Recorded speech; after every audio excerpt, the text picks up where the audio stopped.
Welcome! And today we'll dive into two separate confessions and their reactions. The first is a post from Throw Raw Proud Cub titled, "I took a job as a weight loss product salesman to meet big women." And the second is a post from Jacobo Hate account titled, "I bullied a girl who was just trying to be my friend."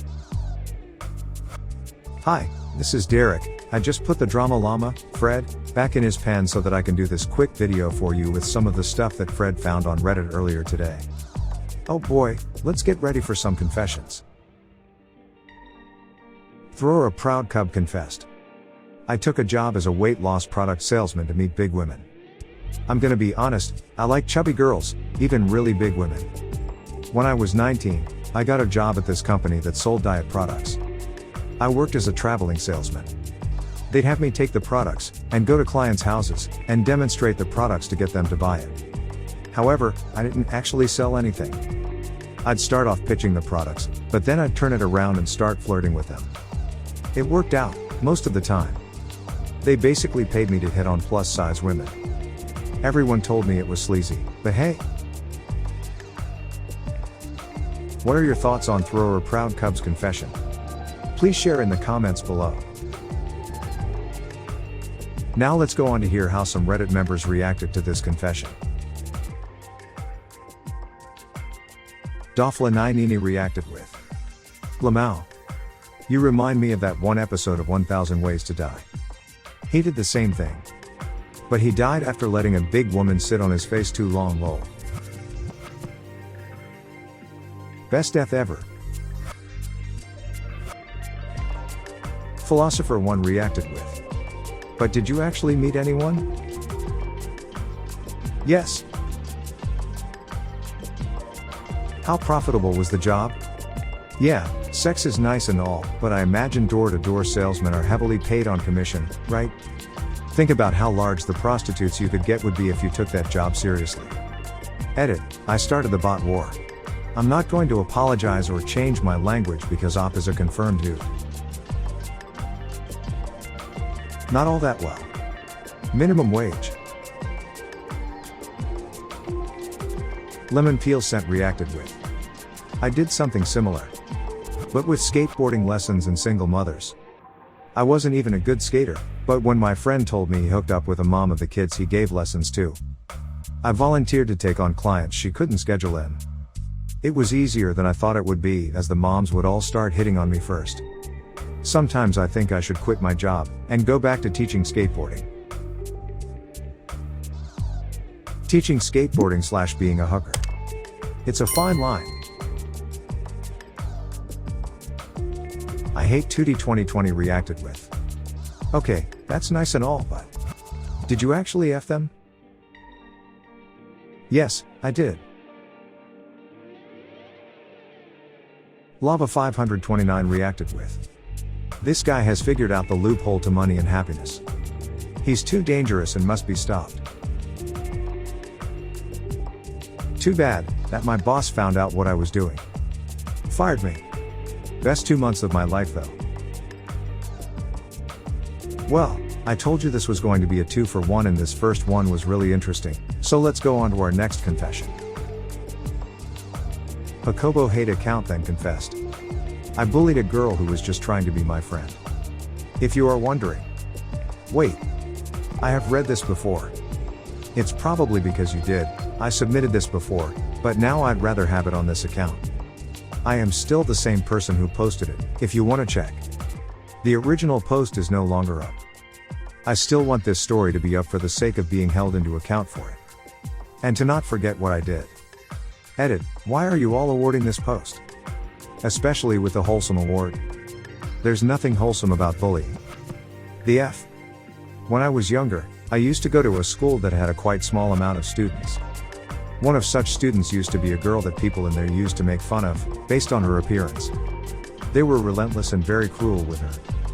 She also seemed to want to be friends with me, and initially I tried to be her friend too. But once my other peers and classmates noticed that, they would start bullying me by mere association. Now, I will admit that the thought of rejection is something that has always bothered me. Being cast aside is horrible and it always destroys what little self-confidence I may have. When I saw my peers mocking me, treating me badly for hanging out with her, I felt like I was being rejected. Left as a dirty aside. No one should come close to even seeing with their eyes. All on the basis of me being friendly with her. As a result, I decided I would not be cast aside by joining in the cruelty. Whenever she would try to approach me, I would insult her, repeat and hurl all the insults my peers had used so often on her before. I would even be physically aggressive to fend her off, especially when I was trying to be making friends with my other classmates. I would hit her and kick her. The poor girl would end up bawling by the end of it. Not only because she was being bullied, but because what could have been a friend amongst a sea of hate just turned into yet another nightmare. The most shameful thing about it is that, at the time, I felt justified in my vitriol towards her. How dare she make me look like a fool? How dare she make people laugh at me? How dare she make me inferior? It's her fault for being annoying and ugly, and she deserves it all anyway. I am in the right, she is wrong. That type of psychotic behavior and treatment most likely prompted her to change schools. After that, I haven't seen her once again. Even 13 years after the fact. And for a while, I didn't feel any guilt. But as I have gotten older, I have come to realize just how horrible those actions were. I understand now how being under the destructive influence of people in such a way can have long-lasting consequences. All those comments about her appearance, her personality and such caused harm then, and it is very possible they continued to do so way after that. And I was a part of that. I contributed, deliberately, over the course of an entire year, to the destruction of a poor girl who had not done anything wrong to us. She hadn't done anything wrong to me. She wanted to be friends. She was being nice. And I rejected that in the cruelest way imaginable. What is funny is that I ended up being outcast anyway after she left. I became the annoying person no one wanted to talk to, and I was bullied too. And apparently it was bad enough that I can't even remember it. I only know because my mother told me I was terrorized by this kid. I genuinely can't even remember that happened. To be completely honest, I deserved it. Getting back all the pain I caused was completely fair retribution. A piece of poop like me would deserve that. And sometimes I feel that I should be treated like that again, with the benefit that I am now going to be more likely to remember all of it, so I don't ever come close to doing it again. Yes, the guilt is eating me alive, which I suppose is very good, actually, but it isn't enough. I deserve to get back all the harm I did.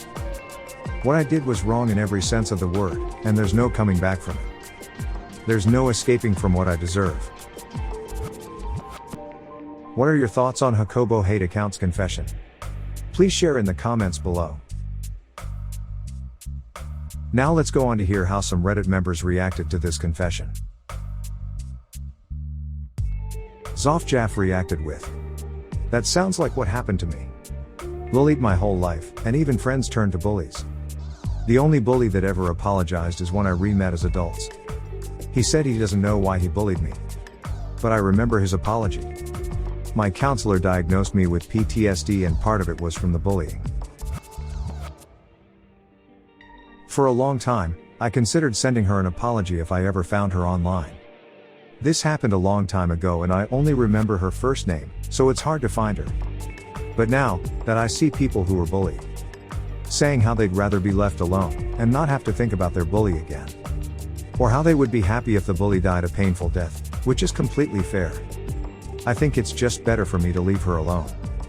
The chance that I might cause her further harm, by bringing all those memories back. Just because I feel like I need closure. Or to subside my guilt if she accepts the apology is not justifiable. I already have done more than enough. Plus, I shouldn't live down the guilt anyway. After all, she probably just didn't live down the consequences of what I did. That sticks forever. It's only fair if I don't." Wesigi Kenshin reacted with, "I don't know who said that part with wanting to be left alone. But personally I'd love it if my bullies acknowledged and apologized for their actions against me. Sometimes it hurts knowing that my bullies never thought they did anything wrong. It feels like I was being a softie who made up his victim position out of thin air, if you know what I mean. If my school bullies had a legitimate apology, and genuinely felt bad about the things they did, I would definitely feel better if they attempted to make amends. I think it would give me closure on a lot of issues I have nowadays." Yeah, that was also the angle I was getting at. The closure would be nice. But know that you shouldn't allow them to hold power over you even after you got rid of them. You always have a choice to play the cards you're dealt the way you want to. I think it might depend on how bad the bullying was, and what type of actions the bully took. I have had a few bullies apologize to me. But looking back, they weren't that bad, and it was mostly for petty teasing kind of stuff. Meanwhile, I have 2 bullies I would punch in the face the minute I recognized them. And would refuse to talk to them at all. Because what they did crossed the line from bullying to sexual harassment. And finally, Diam reacted with, "I wouldn't. Don't come to me trying to make yourself feel better by sending me an apology. Don't dig up things I've since moved on from. I'm not a priest, and I'm not going to absolve you from the poopy things you've done with my forgiveness. Maybe I have forgiven you, but that's for the sake of my own peace and well-being. Not yours. Do not make me responsible for your guilt. That's your problem, and something I need not to be involved in. What you need to do is forgive yourself and be a better person. And that's not something I can, or want to help you with." Well, there you have it. A perfectly great question answered by a bunch of fine and honorable citizens. Help support this channel by smashing the like and subscribe buttons. And hit that silly little bell as well to ensure you get the latest videos as they come out. Fred is always finding stuff for me to post regularly. So this is Derek signing off. Thanks for watching. Good grief, it sounds like Fred is out of his pen again. I think he found more drama for me to share with you. See you soon.